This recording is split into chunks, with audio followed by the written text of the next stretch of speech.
Dear students, now we are going to see the features of trachea. Trachea, it's around 10 to 15 centimeter long, wide tube lies in the lower part of the neck and the superior mediastinum. We'll check that. See, this is what the respiratory system. Respiratory system starts from here: nostrils, nasal cavity, then nasopharynx, oropharynx. From the oropharynx, they will enter into the larynx. Okay, so larynx. This larynx continues with the trachea. Trachea divides into right and left principal bronchus. Bronchus ends in this lungs. Okay, so these are the parts of the respiratory system. So this is what our trachea. So what is the length? It's around 10 to 15 centimeter long, wide tube, and its upper part. See, this area is seen in the neck, not out. See, this is the neck region. So upper part lies in the neck, and the lower part lies in the superior mediastinum. Now, what is that mediastinum? It is a space between right and left lung. This space, it is known as what? Mediastinum. Okay, so lower part of the trachea is seen in this mediastinum. Upper part is located here in the neck. So first point is clear. At its lower end, the trachea ends by dividing into right and left principal bronchus. Just now we saw that. See here, towards this lower end of the trachea bifurcates. Now, apparent, what is that apparent? Apparent, it is the continuation of the larynx. We'll check it. See, this is the larynx. So, apparent of the trachea means, or trachea, it is the continuation of the larynx. So, apparent is connected to the larynx, lower end divides into two principal bronchus. That's all. Now, diameter, it's around 2 centimeter in males and 1.5 centimeter in females. So, these 4 points are clear. See, this is the larynx. Here in this diagram, this is the larynx and the continuation of the larynx. This structure, this is the trachea. What is the length? It's around 10 to 15 centimeter long. Its lower end bifurcates, or it divides into right and left principal bronchus. Okay. Now, upper end of the trachea lies at the lower border of the cricoid cartilage, opposite the sixth cervical vertebrae. What is meant by that? See, upper end. This is the upper end. It lies at the level of the, or at the level lower border of the cricoid cartilage. See, this cartilage, this is a cricoid cartilage. This upper one, this is thyroid cartilage. This one is a thyroid cartilage. Below that, this is the cricoid cartilage. I already told you it is a continuation of the larynx. So, larynx, it is made up of 9 cartilages. One of them, that is a cricoid cartilage. So, this is the cricoid cartilage. Towards the lower end of the cricoid cartilage, there we can see the upper end of the trachea. That's all. So, upper end of the trachea lies at the level of lower border of the cricoid cartilage or sixth cervical vertebra. What is meant by that? See, this is the sixth cervical vertebra. Okay, so above that, here comes the larynx. At the level of the sixth cervical vertebra, this larynx will continue with the trachea. Now, in cadaver, it bifurcates. Lower end lies at the level of lower border of the fourth thoracic vertebra, correspond to the sternal angle. What is meant in cadaver, the bifurcation lies at the level of fourth thoracic vertebra. We'll see that. See, this is the trachea now. First thoracic vertebra, second thoracic vertebra, third one, and this is the fourth one. See, at this level, okay, this is the plane. Okay, at the level of this fourth thoracic vertebra, this trachea divides into right and left principal bronchus in cadaver. Cadaver means in dead bodies. Okay, if you are tracing anteriorly, see the same at the same level, this line, this is the sternal angle, this junction, this is the sternal angle. So all the three are in same plane. Okay, sternal angle, bifurcation of trachea, and for the thoracic vertebra. Okay, all the three are in same level. Okay, in cadaver, but in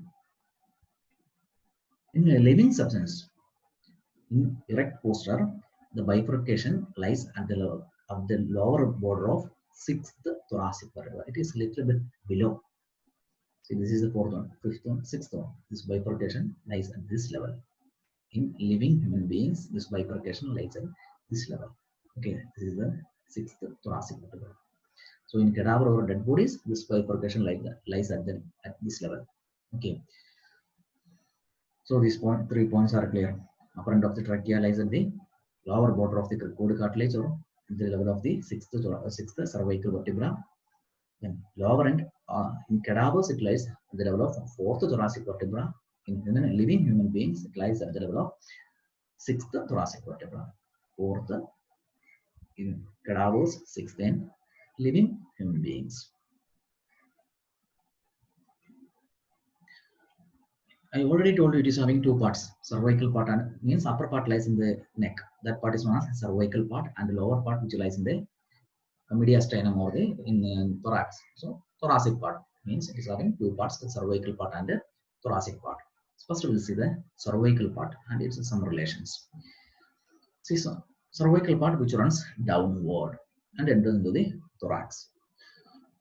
What are its relations? Anteriorly, it is related to isthmus of thyroid gland, inferior thyroid vein, and the pretracheal fascia. Okay. See, some more are there. First, we will see these three: isthmus of the thyroid gland, inferior thyroid vein, and the pretracheal fascia. See, this is a right lobe of the thyroid gland. This one is a left lobe of the thyroid gland. These two lobes are connected by a narrow part. This is what the isthmus. This isthmus, which lies anterior to or just in front of the trachea, correct now? See, it lies in front of the trachea. So anteriorly, this trachea is related to this isthmus of the thyroid gland. So first point is clear: isthmus of the thyroid gland. Then this thyroid gland is drained by these veins, inferior thyroid veins. So inferior thyroid vein. And this thyroid gland, which is covered with a fascia, that one is a pretracheal fascia in front of the trachea here. One fascia is there, that one is a pretracheal fascia. Here in this image, we have removed that. It is or we have removed the pretracheal fascia, or it is not there in this diagram. In addition to those three, the sternocleidomastoid and the sternothyroid muscles. So what is meant by sternocleidomastoid and sternothyroid muscle? See, from the sternum to the hyoid bone. See, this is the hyoid bone. One muscle is there from the sternum to the hyoid bone. That muscle is known as sternohyoid. Like that, another muscle is there from the sternum to the thyroid cartilage. This one is a thyroid cartilage. So that muscle is known as sternothyroid. Okay, so sternocleidomastoid and sternothyroid muscles. Then investing layer of deep cervical fascia, then skin and superficial fascia. Okay, these are some of the anterior relations of this trachea, cervical part of the trachea. Now posteriorly, esophagus, longus colli muscle, and recurrent laryngeal nerve. See,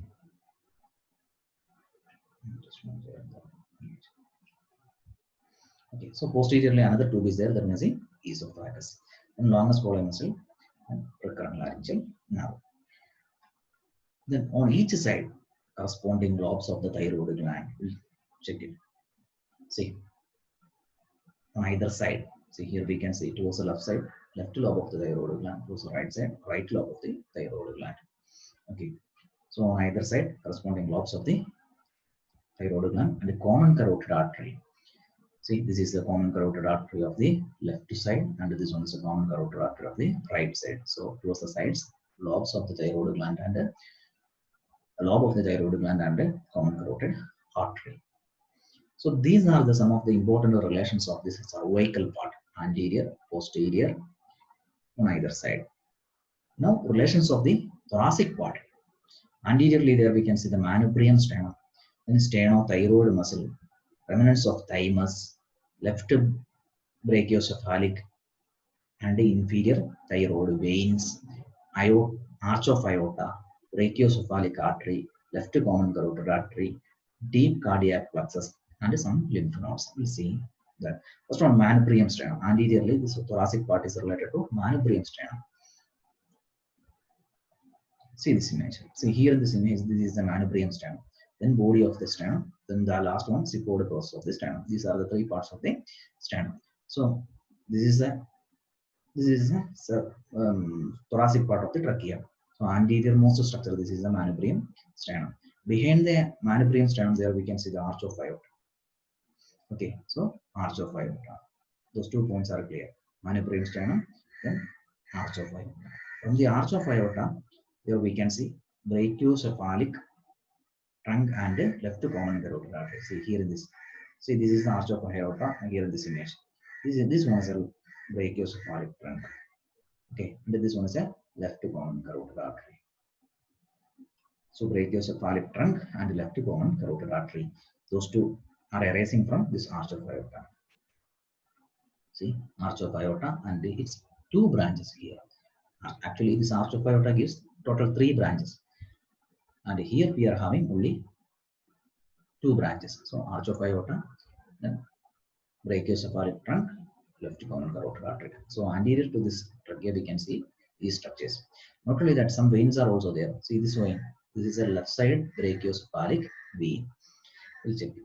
See, left brachiocephalic and inferior thyroid vein. See, left brachiocephalic vein from the thyroid gland, inferior thyroid vein. Then in addition to that, there we can see thymus, remnants of the thymus and sternothyroid muscle. I already told you.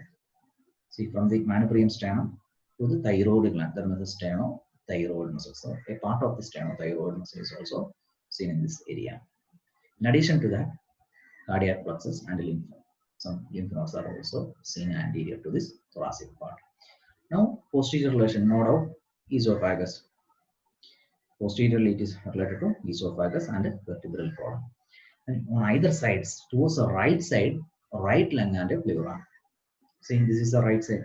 So here, towards the right side, the right lung, and it's covering this one. This almost white colored structure. This is what the pleura. So right lung, right pleura. Then right vagus nerve, azygospe. But towards the left side, there we can see arch of aorta, left common carotid artery, left subclavian artery. See, here, this is the trachea here. Towards the left side, see this arch of aorta. Then left common carotid. Then the last branch of this arch of aorta, this is the left subclavian artery. So arch of aorta, it's 2 branches there. Left recurrent laryngeal nerve is also there. So these are some of the important relations of this thoracic part. Now structure of the trachea. Okay, trachea is made up of a C-shaped hyaline cartilage. Around 16 to 20 C-shaped hyaline cartilage pieces. See here in this image, this one. This is the cross section of the trachea. Okay, and this one is the lumen of the trachea. This is the lumen of the trachea. So trachea it is made up of C-shaped hyaline cartilage. See, we start from here. This is the hyaline cartilage. Okay, such how many will be there? 16 to 20 cartilage pieces will be there. Now, if you are checking this cartilage, see it is having 2 posterior free ends. These posterior free ends are connected by a muscle known as the trachealis muscle. Okay, so this ring, anterior part of the ring is made up of C-shaped hyaline cartilage. Posterior ends of this cartilage are connected by another muscle known as the trachealis muscle. So first point, trachea is a fiber. It's made up of C-shaped hyaline cartilage ring. The rings are about 16 to 20 in number. Posterior ends are connected by trachealis muscle. Then I told you this is a lumen. This lumen is lined with the mucous membrane. In addition to this trachea and trachealis muscle, there we are having the covering mucous membrane. That mucous membrane is having pseudo-stratified ciliated columnar epithelium. Pseudo-stratified ciliated columnar epithelium. Okay, so lumen is lined with pseudo-stratified ciliated columnar epithelium. That is what the structure of the trachea. Then arterial supply is supplied by inferior thyroid artery, venous drainage into left brachiocephalic vein, lymphatic drainage, pretracheal and paratracheal lymph nodes now supplied. Parasympathetic vagus and recurrent laryngeal nerve, sympathetic from the middle cervical sympathetic ganglia. Applied anatomy, tracheostomy, say emergency operation done in case of laryngeal obstruction. See this one. In case of laryngeal obstruction, here we are doing a minor surgery. That surgery is known as the tracheostomy in order to clear the pathway, or respiratory passage, in order to clear the respiratory passage. Okay, that is the tracheostomy. The remaining details that you have to read.